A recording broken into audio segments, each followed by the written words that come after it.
You are listening to CrossTalk, a safe place to discuss addiction, recovery, harm reduction, and everything in between. Support for this podcast comes from the Kentucky Opioid Response Effort and Advocates of Recovery. Content and production by the team at Turning Point Recovery Community Center. Now, buckle up and get ready for the show. Welcome everyone to CrossTalk Recovery, the recovery podcast that supports all forms of recovery. I'm Matt Lewis, and I'm here with Anthony Mikulskis, Nathan Brockett. Welcome, gentlemen. Today we're going to be talking about veteran services, and you know, both these gentlemen are veterans, and we appreciate your service to our country. I tried to join when I was young, but I had asthma, and I'd had knee surgery, and they didn't want me. I wasn't good enough. But no, you guys do awesome work, and I know that there's need for more in this area, and services working together in this area. You know, it takes community support. It takes teamwork to accomplish more, and I know that that's what you guys are passionate about. So, tell us about it. Just to start, most people may know me as the lead peer support at Turning Point, but I'm primarily the veteran peer support specialist at Turning Point. I'm a veteran with lived experience with substance use disorder, along with being in the military. So the programs are to mend that together to help veterans that struggle, and it doesn't have to just be substance use disorder. There's a range of things that veterans can experience. Mainly, we've been talking about reintegration. There's so many things to talk about when it comes to that. Yeah. But we've been trying to push bigger initiatives in the community to assist, because you said it. I don't want to defame anything, but there's a lackluster effort, I'd say, in our community that is as far as assisting veterans. You know, it's the silos of different places that are doing their thing, and that's understandable because everybody has their own mission. But I think as the community mental health center, we can kind of be the hub for that secondary layer of service for these individuals. And yet this gentleman here. I agree completely, and I'm the behavioral health coordinator for veterans here, and me and Nathan work really well. We're like lived experiences, and we want to help the community as much as we can. And you know, one of the things of looking at that community mental health is what services are provided for different populations and the lack of for veterans, so to speak. And we started doing that. One of the first things we created was a PTSD support group for veterans, and we just implemented that. We're on our third session through that, and you know, it's been great getting to see, you know, Nathan, I want you to speak on this, but you know, the camaraderie we're already getting to build together, because we all understand each other, and people that haven't lived that life before don't understand what it's like for veterans to do that. So that's what the disconnect with the community is. Absolutely. You know, people, I'll use the term civilians. Okay. just because, you know, but you know, there's empathy, there's things like that individuals try to have, but it's that real, just like lived experience with substance use disorder. Well, that's what I was going to say. You know what I mean? You know, it's the like, same thing. Normies versus us who have experienced alcoholism and addiction and all those things. Yeah, that's what the meetings are about. We relate to each other. Like, we 100%. Understand where each other's been. Right. Similar, very similar. And taking that model, which I'm very respectful of the Alcoholics and Narcotics Anonymous models, man, we take those and we bring folks together and just let them be, have a safe spot. You know, because what other environment can a person that, you know, signed their name on the dotted line and committed to serving their country at 17, 18 years old, that never was able to begin life, and then they're thrust into combat situations, or, you know, being deployed far away from home and then just come back. You know, where's a safe spot for them to talk about that where people can understand? Right. And that was one of the cool things with the support group we started, is we look at different topics, and we, you know, that's the way we started off, but we also spend time on the back end of that, of just talking and building camaraderie and trust, and just having somebody to talk to that understands exactly what you're going through, because you're able to take that, you know, shield off and be who you really are and talk exactly how, you know, we all talk about. And I mean, they're talking about Japan. You know, I spent all my time in the Middle East, but a lot of these guys got deployed to Japan. I wish I could have, to be honest with you. But they're talking about all the spots they used to do. Same thing with, you know, going to certain bases. Y'all used to live there and it was a big thing in your life that none of your family members got to experience. But all these guys know exactly what you're talking about. Actually, that one guy was talking about Camp Pendleton yesterday. I forgot about that. We'll leave it at that. But We'll be right back.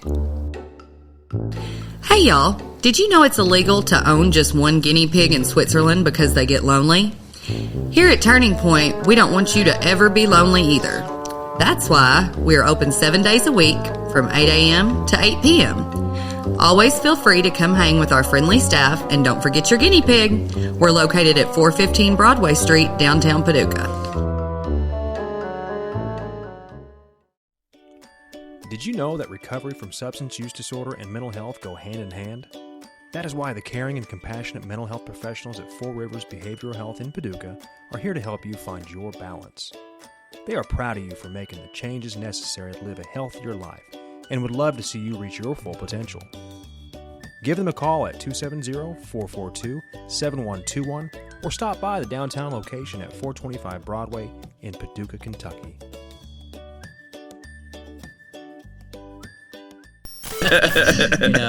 We knew exactly what we were talking about because we both experienced that at a young age, and it was something, a cool, fun experience we got to have, and we like doing that. Right.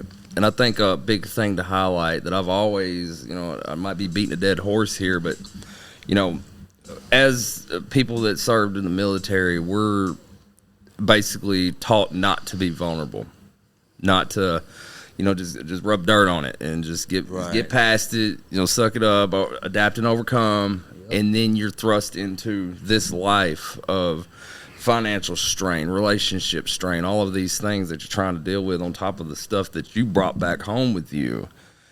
And a lot of times it don't work. And that's another thing too. The families of service members, obviously they have empathy. They have their own lived experiences, just like actual service members do. They move around. The kids become military kids where they jump from place to place to place, and they have that relatability. So there's a lot of factors in community mental health when you look at providing services, helping these people integrate back into normal life. And one other thing I want to bring up is they always say integration into life, and we've touched on this in our support group, is like reintegration. We've never actually been in society. Most of us signed up 17, 18. I was never in society before. I went from high school as a kid to I'm basically a man child. No way. To integrate and try to integrate back in the civilian life that I never was even a part of until now. So the reintegration thing, it's not reintegration, it's actually integrating and actually learning how to be in the regular world that we've never been a part of or even know how to be part of. Right, and carrying all kinds of baggage that not everyone comes into it with. And that's why I think there's a cross-section between, people in recovery come back, and they don't know how to deal with some of the things they've seen or experienced over there, and then they turn to drugs and alcohol. And there's a lot of people in recovery that are struggle with substance use disorder, and because they weren't taught how to deal with it. And I think, I correct me if I'm wrong, but the military is, a lot of people in it are big on drinking and partying and stuff like that. So you learn that as a young kid as a way to cope with things, and then you get back with maybe seeing some terrible stuff, and you're carrying it around, you don't know how to deal with it, and you just resort to trusting it, as a coping, self-medicating and stuff, and that could go on for years, not really realizing some of the resources that are at your disposal.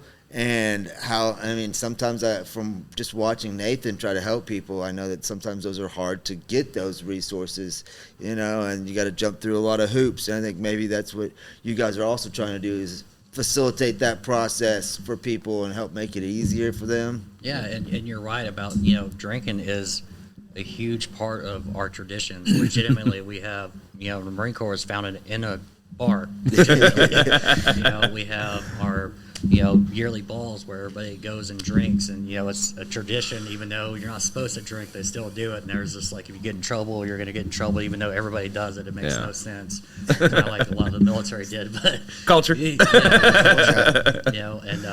trying to get away from that because it's not a societal norm out here. Right. People frown on it, but too, that's part of it too. A way of people coping with it, and the PTSD. people trying to go from this high adrenaline, jumping out of helicopters, shooting machine guns, blowing stuff up, to pushing paper. Yeah. How do you do that? That's why people, a lot of veterans jump from job to job to job, because you can't find that, niche. And it's a difficult thing to go from, don't you think? Yeah, I agree.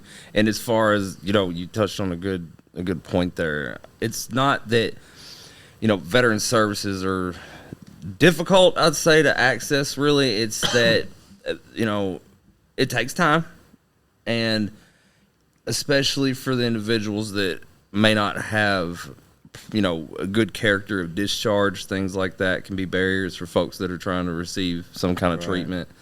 And having programs and support groups, even something is in theory as simple as getting people together to start dialogue about these things, is huge. Because think about it, nobody is really sitting around. A lot of people are talking about it, okay, but where's the action behind it? And I'm an action-oriented person. I like to do things, and then here we go. We're starting this, and people are starting to come. People are starting to feel that vulnerability that they've had to keep that shield up for so long. Yep. Yeah. And there's other people just like them, like, oh man, I feel that too, and like the whole, the camaraderie of, we all been on the same base together. Thing that happened to me actually. Halfway around the world. Yeah, who would have known? Here we are in this room together, healing. Yeah. And it's pretty cool, and it's different experiences for everybody, but it's all the same thing. Absolutely. And that's the wild part. And it's just the same with recovery, man. It's this holistic viewpoint of people just bonding and things going better because we're all there for one another. And, you touched on barriers of service. There are a lot of things out there, right? Mm-hmm. But sometimes even just trying to navigate through the VA doing simple paperwork looks like algebra on there. It's not always the simplest thing, even when you've had an honorable discharge. Yeah. A lot of people don't even know where to go. They've never been to the VA. You're used to going on base, going to the clinic that everybody knows where it's at, and they tell you what to do. Yeah. You're used to being told what to do, and then when you come out here, it's all on you, and you have to figure it out. Yeah. So helping people and holding their hand just to guide them and to they can get to a point where they're self-sufficient is, Yeah, I agree. I think. And thankfully, I believe that the community wants more services for veterans. I think that, here at Four Rivers, they have big initiatives on that for as long as I've been here, that wants to not just veterans. I want to just take, just to, say that it's not just veterans, service members, anybody that's struggling, family members of those. As he said, there's that, they're affected too. No doubt about it. And almost, you could probably walk into a crowd of 10 people and somebody in their family has served in the military. Mm-hmm. You know what I mean? Easily. Yeah. Easily. And so you don't know what they're affected by, what they've dealt with through their parents or grandparents that they've seen them struggle, things like that. There's a multitude of stories from people, So it's important that we try to wrap the whole, military culture together and try to bring it all together to help folks. You know what I mean? Yeah. And if you want to talk about veteran suicide rates are sky high. Yeah, it's the VA conducted a study back in 2012. It was 22 a day and dying by suicide. Luckily, the numbers came down to, I think it's 18.3. Don't quote me on that. That was the last time I looked. But, it's still a challenge every single day because veterans were taught to hold everything in. You don't talk about it. You deal with it, suck it up, and move on. And that is only sustainable for so long before, it comes to a head where, you have things like this happen. You don't have the support like you do in there. At least when you're in the military, you have that camaraderie of where you could just walk down, go out to the smoke pit and talk to 15 different people. But here, you don't have that. And that's why it's so important in the community to be able to provide those services. Even just like Nathan was talking about is building that camaraderie, just having a networking group, a Vietnam vet helping out a new, OEF or OIF veteran walk through the processes of the VA, just having mentorship and peer support and, having a controlled, safe environment for people to be in to help each other out. We'll be right back. You never thought you'd be here. This was not in your plans. You knew it could always happen, but not you, right? If someone told you in the beginning that you'd live in a car, destroy your family, sleep on the street, flatline on a stretcher, or that all the bad company that handed you that first drink, smoke, pill, or needle would be nowhere to be found today, you would have said no way. But here you are, and addiction took everything. What now? Well, you weren't the only one, and it doesn't have to end here. You just have to reach out for help. There is a life on the other side of an addiction crisis. At Turning Point Recovery Center, we're here with the resources you need to start that new beginning. Absolutely, and there's people. I'd like to think that hopefully that will be that point that people will come to when they need not just, oh, I'm struggling, I'm freaking out, I need help, but hey man, I just want to be a part of what you guys got going on. You know what I mean? It being attraction rather than promotion, things like that, and that they're seeing we're not just some governmental agency. You know what I mean? Because the VA does turn off a lot of people. Yep. It does. That's the reality of it. And I mean, it's if we can just, not saying I'm trying to be hip or anything, but I want us to be the people that people want to come talk to. Sure. Because we do understand. We've been there. We struggle as human beings, and we still are, but we're doing things to work through it. And there's a lot of people in the community that do want to help, but there's that disconnect, right? How do we help? What do we do? Who are we targeting? What population? How are we going to do it? And that's why we've been having meetings with other agencies in the community and things like that to try to get together on the same page and get the biggest bang for the buck, so to speak, on how to help as many people as possible. And talks like that are so important. And luckily, we started doing that. And we've gotten a pretty good amount of headway, I think. Yeah, and it's a big one. The veteran community, I've always heard people say, is one of the hardest things to help with because it's vast. There's a lot that needs to be done. There's a lot of work to do with this, and I mean, I'm thankful that I'm able to just use I never thought that, and for one, my substance use disorder would be worth anything except just a bad marker in my life. And then my military service, I mean, okay, I did that, cool. But now I get to combine those two along with great help and in a wonderful workplace that allows me to be me and use these things to reach people. And it's like, oh crap. It's awesome, Lived experiences helping others. Yeah. It's wild. Great. And I'm thankful for all that. And if we just keep building, and that support group we're talking about is here at Four Rivers. You're not having to go to some here at Four Rivers. We're here at work waiting for you. It's at Adult Services every Wednesday, 4:00. And anybody that wants to come, you're more than welcome. You'll be greeted by folks that are just like you. We've had some new faces and old faces show up, and it's been pretty nice. I mean, legitimately, all we have to do, you call Adult Services, or if you're already enrolled, it's a quick intake, and then you're in the system with us, and that's all it requires. Yeah. It's a pretty easy process. Not a bunch of got to go here to get assessed and then wait for this and then go over here. It's not like checking out your unit. It's like a 5 go to Marion and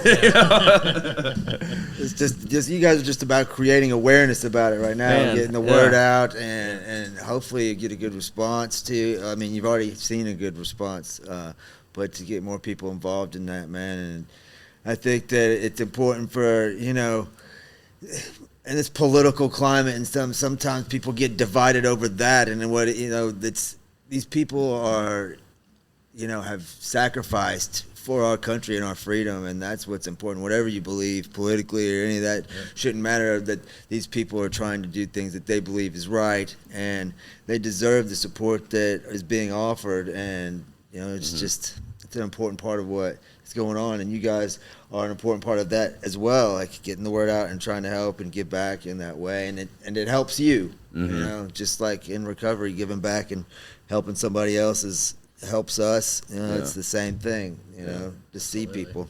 I think one thing that I definitely want to highlight before we end the podcast is that if anybody that's listening that's a veteran, if you're struggling, do not forget 988. Dial 1 for the Veterans Crisis Line. Any opportunity that I have to mention that to people, I'll take that opportunity because one's too many. You know what I mean? Yeah. So. Yeah, absolutely. Yeah. All right. Well, I appreciate you guys for coming on, and hopefully this will help get the word out a little bit and get a response. And so let's do us on YouTube, or check us out on our audio versions on Apple, Google, Spotify, Podbean, Amazon Music. And as always, stay grateful. If you or someone you know is struggling with addiction or in recovery and needs guidance, speak with Turning Point's team of peer support specialists by calling 270-444-3621. You are not alone, and we are proof that recovery is possible.